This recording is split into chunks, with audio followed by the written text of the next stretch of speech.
عمەری کوڕی خەتاب ڕەزای خوای لێ بێ پیاوە عیملاقەکەی ئیسلام خەنجەرە ژەهراویەکەی ئەبوو لؤلؤەی فەیروزی لێدرا بوو لە نوێژە. عمەری کوڕی خەتاب کە معروفە شوێنی فرمێسکەکانی چاوی لە ڕوومەتیا جۆگەلەیان دروست کردبوو. لەبەر خاتری خوای پەروەردگار پیاوێکی بەهێز، پیاوێکی خواناز، فرمێسک ڕێژ، وا لە حاڵەتی سەرەمەرگە خەنجەرێکی ژەهراوی لێدراوە، سەری لەسەر ڕانی کوڕەکەیەتی، چاوی هەڵبڕی وتی کوڕی خۆ سرم بخەرە سەر عەرزەکە، بەڵکو خوای پەروەردگار بەم حاڵەتە بمبینێ و بەزەیی پیاما بێت. ئەنجا ڕووی کردە ئاسمان و چاوی هەڵبڕی و فەرمووی خوایە لە دنیا دەرم کەی لا لی وەلا عەلەی، خوایە نە هیچم لە دنیاە بەرکەوێ و نە هیچیشی لە دنیاە بدەم بە کۆڵی خۆما بەرەو تۆ.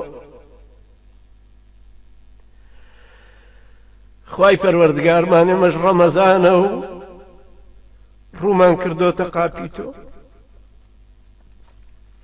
خوایە بە ڕۆژووین و لەم غوربەتی ئیسلامەیە لەم غوربەتی خۆمانە ڕوومان کردۆتە قاپی تۆ، ڕووی ڕەحمەتمان تێکە و بەزەیت بە حاڵمانە بێتەوە. خوایە ڕەحم بە یەکمان بکە و لێمان خۆش بە و فرمێسکەکانمان لەبەر خاتری تۆ بێ و گوناحەکانمانی پێ بشۆرەوە. خوایە تۆ بەمان لێ قبوڵ کە، خوایە ئەم ڕەمەزانە بکە بە مای خێر و هیدایەتمان ڕامانگرە لەسەر دینەکەت.